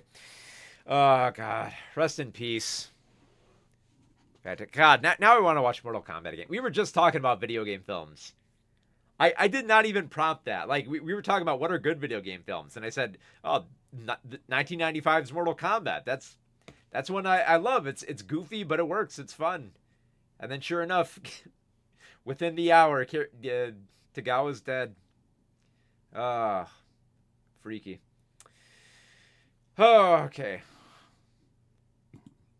All right. So these next ones are kind of going to be little bit fast. These aren't going to be like complete reviews, but I do want to address them because there are a lot of films that want to get through award season, and these are a few I wanted to talk about. So we're going to talk about Left-Handed Girl here.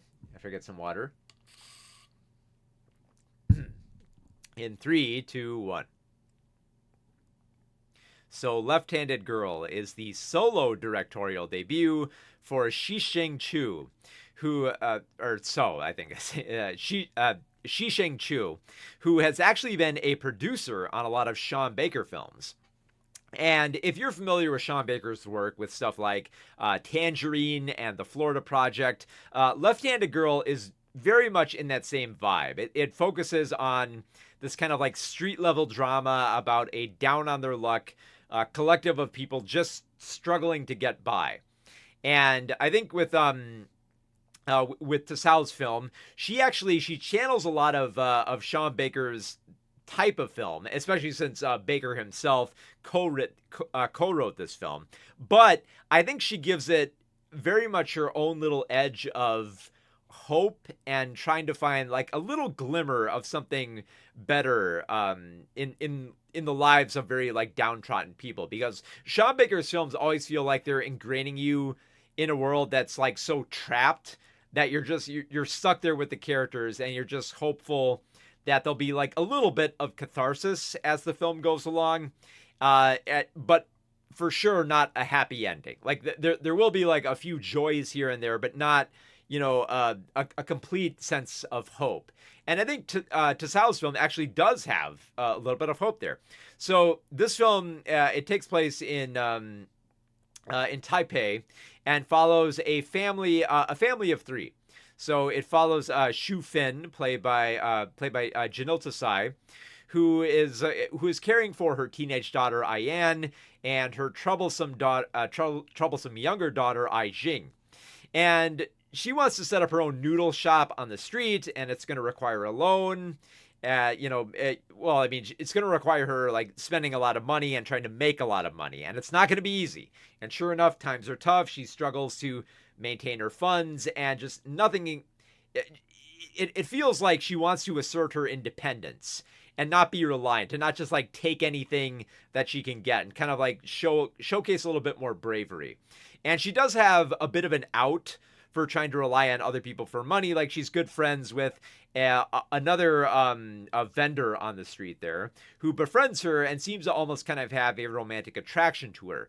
And I think Shu Fen is a little bit afraid that if she becomes reliant on this guy, it is going to be like a transactional relationship where everything is going to rely on whether or not she can maintain this relationship in order to pay her bills. And she doesn't want that. She wants to be more assertive and more dominant for herself, and prove to her daughters that she can be an independent woman who doesn't have to rely on a man, which is not going to be easy.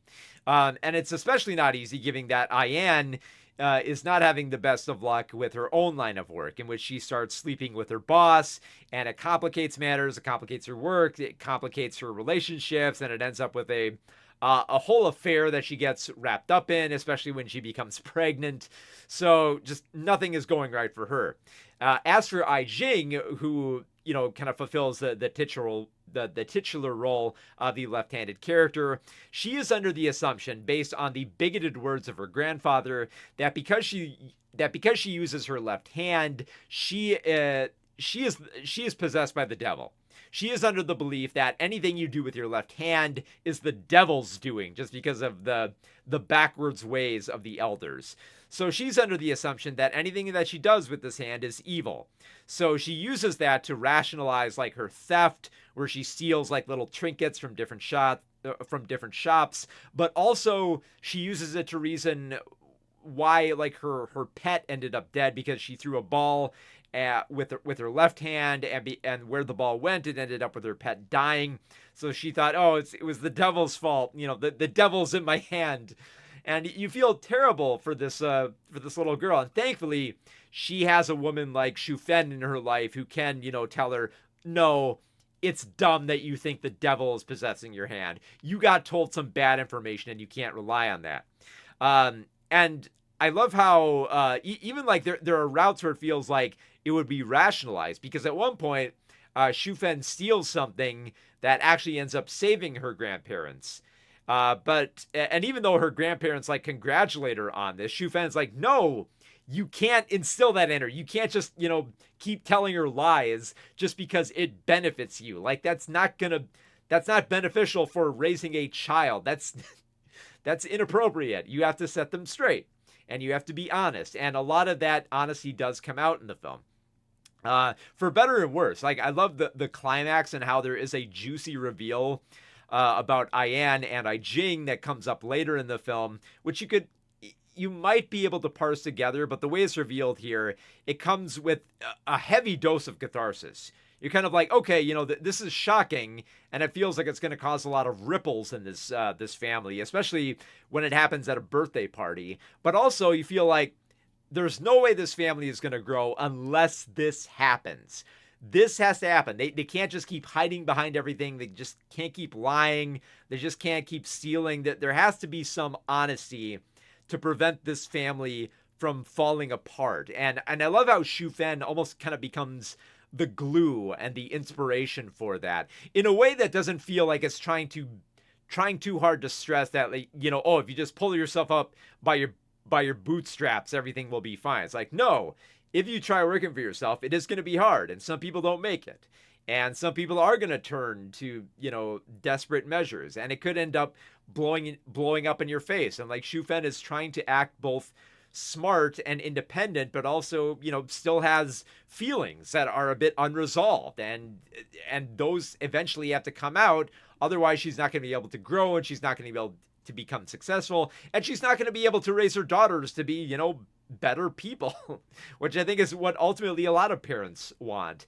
And for focusing on that hardship and favoring the kind of like Sean Baker style of getting really up close and personal and all the little corners of Taipei, and basically making Taipei like another character entirely in this film, just with how dazzling it looks in the streets and all its little corners and shops and like all the little details of the community here, and just all the impressive amount of luck that Xu Fen has here, which I love that that the direction of this film actually does lean into that. That yeah, a lot of times when you do succeed, it's not just because of hard work. A lot of times, it's just luck, and and there is like a bluntness and an honesty there while still trying to find a little bit of hope.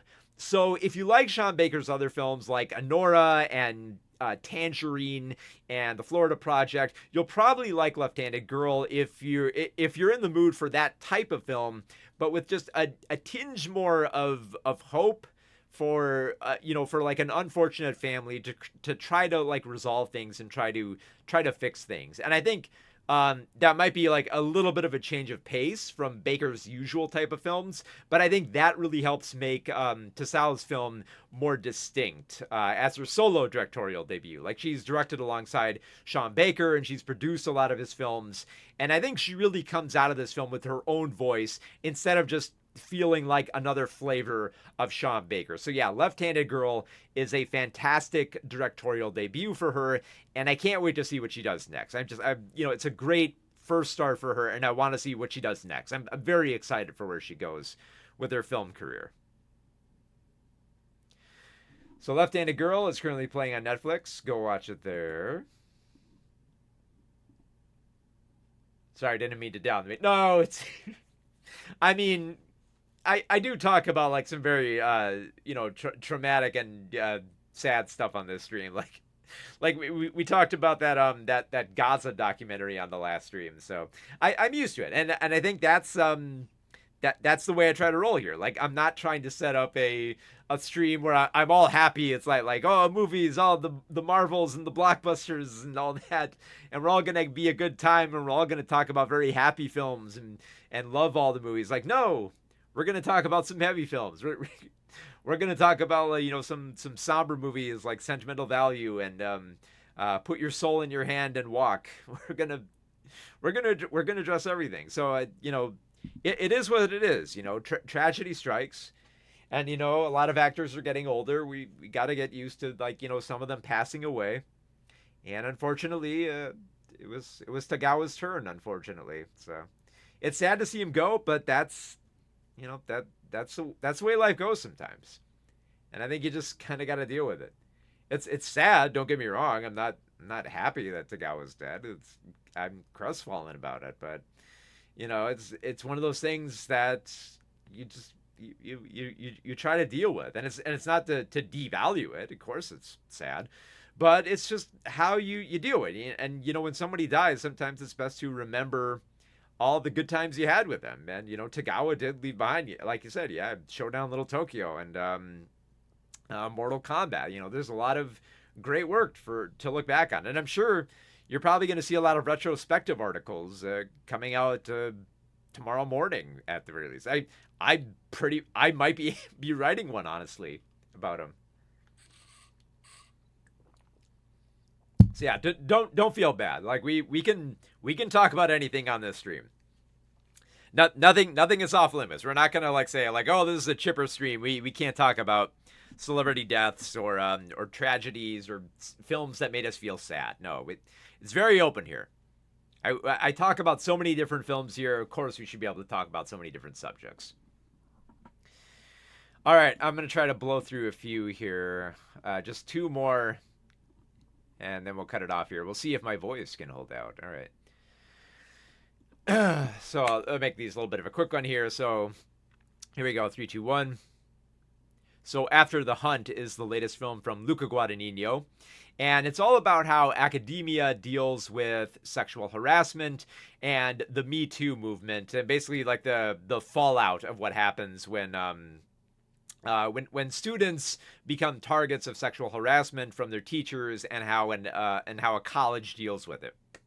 So there's a lot of angles to explore with this, but I feel like, you know, Guadagnino, he's a great director. He gave us 2 great films last year with Challengers and Queer, films that felt like they were digging really deep into the psychological labyrinth that comes with queerness and addiction and passion and longing, just all these different aspects explored. And with After the Hunt, it feels like Guadagnino is kind of like hitting a wall with how much he's wanting to explore here. Because I think there's a good story here about how different types of generations deal with the Me Too movement. So, like, you have Julia Roberts playing Alma, who is a very respected professor at Yale. She's pretty much like Gen X, closer to baby boomer. Then you have Ayo Adibri playing Maggie, who's one of the philosophy students, who very much is Gen Z. And then you have Andrew Garfield, a millennial who is another colleague of Alma working at the college as Hank. And Hank is essentially accused of raping Maggie. And Alma is trying to figure out, who to align with and like what to say to them in these instances. And Alma has a history of having denied sexual abuse and how she has dealt with it. So there's this very complicated tapestry of where she is going to go as this case proceeds and how academia tries to deal with it. Now, there are some interesting scenarios here. Like, there are some pretty good exchanges between, like, these are great actors here. You have Julia Roberts and Andrew Garfield squaring off, where Andrew Garfield tries to make his point about how, okay, I made some mistakes, but you don't understand. I was there. Here's the situation. And Julia Roberts is just like, why'd you do it, man? Why are you putting me in this situation? And then you have, like, probably one of the best scenes in the film, and I feel like really encapsulates what's good and bad about this film, is when Julia Roberts and Adibri are discussing what is going to happen next, like whether or not Julia Roberts' character is going to support her in this case. And Roberts is very conflicted about whether or not she's going to do that, because she feels like, knowing everything she knows about how women are treated, that Adibri is probably not going to get what she wants out of this case. And it's a good back and forth there. I really like that dialogue. But it's kind of punctuated by Alma's husband of what's his name? Of Frederick, played by Michael Stuhlbarg, who keeps coming in and out of the room to like kind of get dishes, and then the situation kind of stalls a little bit before he goes back into the next room with his music blaring so he can't listen to the conversation. And it's just like there are a lot of scenes like that in the film, but they always feel like they're always interrupted, and they never really build up, and they just kind of feel like they're addressing the key bullet points and like a few buzzwords that have come with the Me Too movement, and never really exploring anything much than that. It's mostly just like, oh, here's a few interesting conversations and social skirmishes that we can have with the material, but where is this all leading up to? And ultimately what it just does is just exhaust the material up to the point where just Julia Roberts' character is literally exhausted and just falls down, and the movie is more or less over at that point. It's just like, okay, I took a bit of a tumble, what's going to happen? Oh, well, we went this route, and we're just going to proceed from there. So it was a little bit frustrating that the film never quite found its thesis of where it was going within all these different exchanges here. It just kind of feels like it's kind of almost like falling back on like the vernacular of a political cartoon, with how Alma and Hank go off on like the younger generations, like, oh, you all need your safe spaces and all this is woke. And then you have a debrief saying like, I don't know if I want to talk to you. And, I have a non-binary partner and I don't think you're respecting their pronouns. And it just feels like these characters are being too simplified for the types of scenarios and social situations that they're trying to stress here. That's just, it was so frustrating. It's like, this is a film with a lot of really good scenes, and it never amounts to a great movie. Especially when you have Reznor and Ross once again doing the soundtrack here. that is trying to add a little bit of dramatic tension, and it just doesn't hit as well here. Like within the other films that they've scored, like Queer and Challengers, I've noted in my reviews, like their music feels like another character in the room that you almost want to invite in there. It's like yeah, come on in. Like this is getting really heated and tense, and I want to see where it's going. Let's build up the music more and see where it's going. Here, the music just feels like an unwanted guest who's just kind of like poking in to the scene, much like Alma's wife.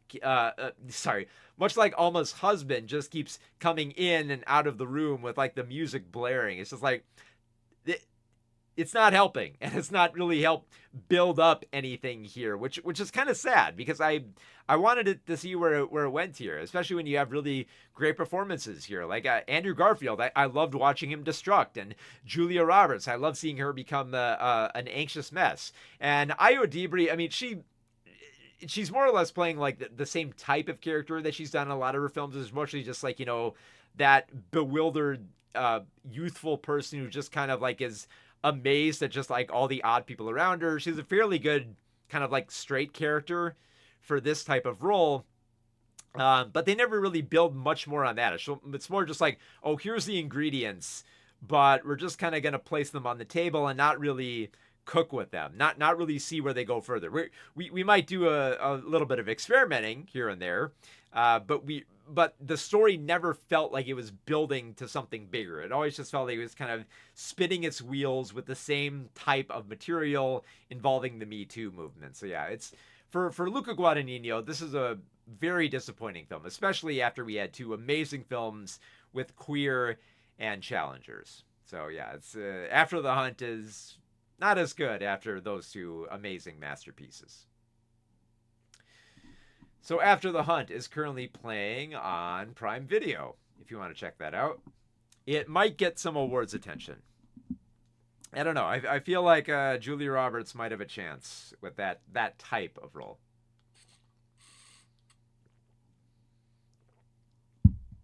Shang Tsung, no, yeah. I'm sorry you had to find out this way. This was how I found out too. Scorn, you're the messenger here, and I will not shoot you. In fact, I applaud you for bringing that to our attention, because I will probably be writing about Tagawa tomorrow. Just what a loss. All right, one more film, because my voice is losing out here. One more film, and this one you might actually want to check out. Wait, do I have my notes here? Yep, I do. Okay. All right, really quick. 3, 2, 1. So The Mastermind is the latest film from Kelly Reichardt, and I will say this, like, Reichardt's direction, I really love the way that she has this kind of natural ease of going into her films. Like, she has this ability to kind of embody you in these different types of eras and environments, and kind of trap you with those characters to recognize a little bit of the minutia, and kind of almost like demystify how a story of the past or of crime could be, not as glamorous, and make it believable, but not be as glamorous. In this case, The Mastermind takes place during the 1970s and concerns the art thief of JB, played by Josh O'Connor. Now, JB actually has a pretty good life. He has a family, he has some children, but he uses his wife to kind of help out a little bit here and there with trying to snatch art from the museum, which I love how simplistic it is. You would think that, okay, art theft, are they going to have to, are they going to have to sneak in the back? Are they going to have to come in through the ceiling? Are they going to have to disable security systems? But no, in a small town in the 1970s with an art museum, and this is what I love so much about Reichardt's direction, is that she takes notice of like little details from the era. So one of the things that she looked into regarding art theft was that security guards would often be terrible at their jobs. They would not notice if art went missing or keep track of it, and sometimes they'd be on drugs. They would not be paying attention. So the idea that security guards were that ineffective, where you could just burst out the door with a painting, just snatch and grab immediately, is kind of an interesting aspect. And I love how Kelly Reichardt presents it in this very believable manner. Like at one point, uh, during, I think it's like the second heist, we see the perspective just from like the outside, where two of the thieves are coming out and there's like a getaway driver, and one of them gets held back by the security officer, and you think, okay, that guy's done for. But no, it's actually just he has a little bit of a scuffle, and we don't really see what happens, but he gets out and he gets the painting just like that. And it's kind of treated almost as if it's like just a very natural thing. It's just, you swipe paintings, and then that's the end of it. It's like swiping candy from a convenience store. But then eventually, the police do catch up because O'Connor's character starts associating with some criminals who are not the best, and do get caught by the police and kind of finger him for the job that he was pulling off here. And as a result, JB goes off on his own. Like, he sends his family off for their own protection and tries to lay low. Like, he tries to find a way to just avoid the police and make ends meet and just quietly stay off the radar. And there's something to be said about just how quiet and simplistic that kind of life can be when you're trying to avoid authorities after committing so many of these crimes. And I think that might be where some people fall off here, because there's almost this very a tone that's almost like too passive. And I know this is kind of like Kelly Reichardt's bag, because if you watch stuff like First Cow, and you see the way that story just kind of like slowly progresses here. But the Mastermind is much more slower, and it goes down a few unexpected routes the more that goes along, but always with like this casual tone. I think the way that I've tried to describe this film is that Josh O'Connor plays an art criminal who doesn't run from the law so much as he walks from it, where he very much takes his time.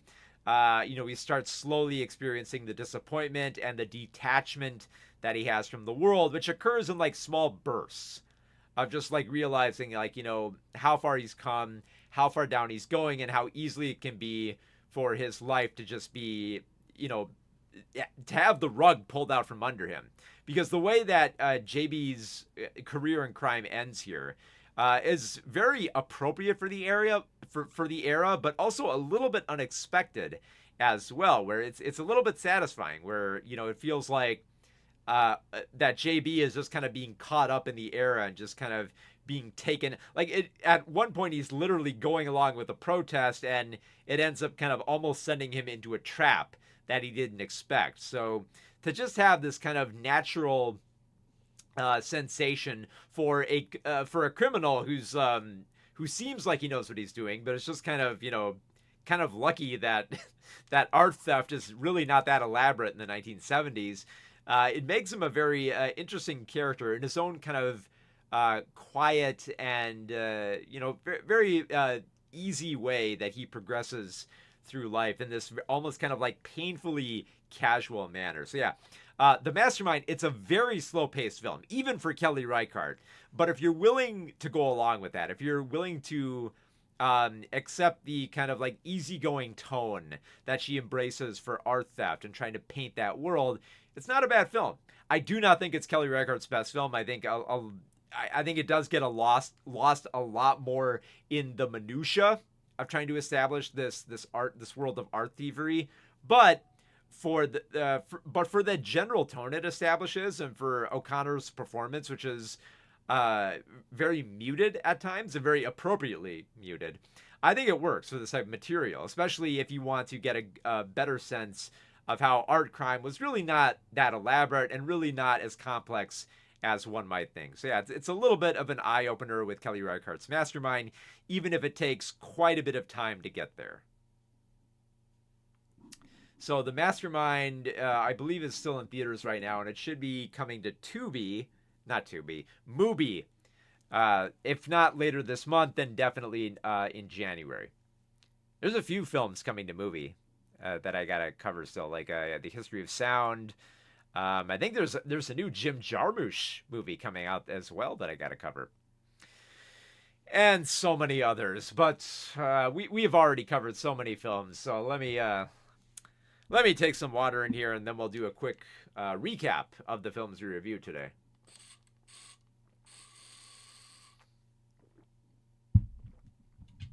I am surprised how much my voice held out there. Also, just for anyone who joins us a little late, I'm actually using a new microphone for the stream. So if it sounds good, let me know. If it's getting any like feedback or weird stuff like that, let me know that as well. Actually, let me show it off. You're probably going to hear it when I start moving it here, but here it is. This is the Fifi mic. It's actually pretty good. It was fairly cheap and it works pretty well. I did some testing with podcasting for it. Just because my blue snowball has had it. It's about 12 years of service, and I was meaning to replace it anyway for a better dynamic mic. But yeah, this one was pretty. This this microphone I actually really like because, like, for one, like if you look down here, it's got an XLR, so I can plug it into like a actual XLR sound system if I want to later. And I love how it has the microphone port there, so I can check the audio when I'm recording podcasts, so that the audio doesn't sound scratchy. Because that was actually a problem I had when I was recording my last video essays. That the audio sounded like crap through the blue snowball that I didn't realize until after I'd finished. So yeah, hopefully this microphone should hopefully last me a long time. All right, so let's get a quick recap of the movies we reviewed on today's stream. I reviewed Zootopia 2, Disney's latest Thanksgiving sequel, and thankfully it has more to explore in the world of Zootopia by building more on that environment and the characters rather than just reprising the same stuff that we've seen in the previous film. I like this film a lot more than the first Zootopia film. We also reviewed Five Nights at Freddy's 2, the sequel to the first film, based on the popular video game franchise. It's much better than the previous film. It does have some better frights and a more interesting villain, but unfortunately it's still a mess of video game references and tinny dialogue and characters that I really don't care about. So it's a better film, but it was a very low bar, and it's still not quite the horror film that I think it might be aiming to be. I also reviewed Sentimental Value, the latest film from Joachim Trier about a Norwegian family trying to connect with each other through their art. Very heartfelt, very meaningful, and just fantastic performances from Stellan Skarsgård and Renata Rizvin and Elle Fanning. Just fantastic performances, beautiful film about a family trying to connect in a very meaningful way through art. So any film that can do that, I can always appreciate. I also reviewed Left-Handed Girl, the latest film actually the solo directorial debut from Sean Baker producer Xixing Xiao, who has worked with Sean Baker and does a pretty good job with her Taipei street drama, and it does a good job of trying to find her own style instead of just trying to directly replicating what Sean Baker has done before. She has her own voice there. I also reviewed After the Hunt, the latest film from Luca Guadagnino that explores how academia deals with social abuse. It has some good scenes, some good performances from Julia Roberts and Ayo Adibri and Andrew Garfield. They're all really good in the film, but they only have a handful of good scenes that don't really connect all that well and build up any momentum for a film that feels like it really could have said something about how academia deals with the Me Too movement. And finally, I reviewed Kelly Reichardt's Mastermind, a film about Josh O'Connor playing an art thief in the 1970s who's really not as crafty as he seems, but also art theft was a lot easier back in the 1970s, and I love how the film kind of stresses that, even though it's much slower paced than a lot of Kelly Reichardt films, but I love how it embodies you in the era and kind of demystifies how art thievery was during that era. So not a bad film. So of all the films I reviewed today, I'd say probably the best is going to be a bit of a tie between Sentimental Value and Zootopia 2. I think both. So if you got to take the family out to the theater to go see something, go see Zootopia 2. But if you're in the mood for very meaningful character drama, I would say definitely go check out Sentimental Value. It might make my list of the best films this year. I was surprised how much it moved me by the end with just, embracing art as a way to communicate. Simafan94 says, hey man, how's it going? I saw Zootopia 2 a week ago, saw it 2 times in theaters, thought it was an amazing movie. I did too. That's why I recommended it. I recommend that. Also, and if you can't get out to the theater to see either Zootopia 2 or Sentimental Value, you can check out Left-Handed Girl, which is currently playing on Netflix.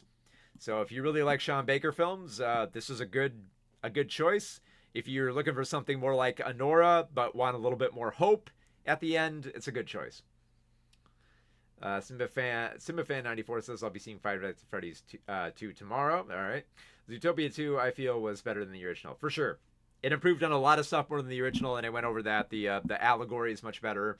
The world is more explored, and just adds so much more to it. Yeah, amazing film. So, if you enjoyed hearing about the latest movies on today's stream, be sure to like this video so that others know about it. And if you want to keep up on the latest films, which we have plenty more to cover this year. I have way too much to cover. I have no idea how I'm going to be able to cover it all, but I'm going to find a way. I have at least 20 to 30 screeners left that I'm gonna find a way to get to it. I do want to get to the Park Chan-wook film. I do want to get to I believe Wong Kar-wai has a new film that's coming out. Julia DeCarno has a new film that's out. There's a few more Argentinian films I gotta check out, and I've been hearing a lot of good stuff about Surat and The Secret Agent, so I'm very much looking forward to those films. So there's a lot that we're going to be covering as we come to the year's end, as well as my inevitable top 10 films of the year list. So be sure to subscribe to this channel to stay up to date on the latest movies. So you're going to want to come back here in about, I think it's about 2 weeks, isn't it? Let me double check my calendar here to check the embargo. Yep. So on the 16th, I believe, is when the embargo drops. So join us back here on December 16th, where I will be reviewing Avatar: Fire and Ash. Is it another great James Cameron sci-fi adventure? Well, I've already seen it. I already know the answer to that, but unfortunately, the review embargo does not drop until December 16th. So you're going to have to wait till then. It's hard for me not to talk about it now because I do have quite a bit of things to say about it. As good as bad, I'm not going to tell you right now. But if you come back in 2 weeks, I will be sure to tell all of you. So we'll be sure to review that, as well as a few other films that are going to be coming out for award season. So be sure to subscribe to this channel. Also, be sure to check out the Patreon as well. If you subscribe on Patreon, you will get early access to a lot of the videos I release, as well as access to my movie history books, which I am currently writing right now. So you can get, actually, I think I have a copy of my latest book somewhere here. Sorry, it's a bit of a mess right now.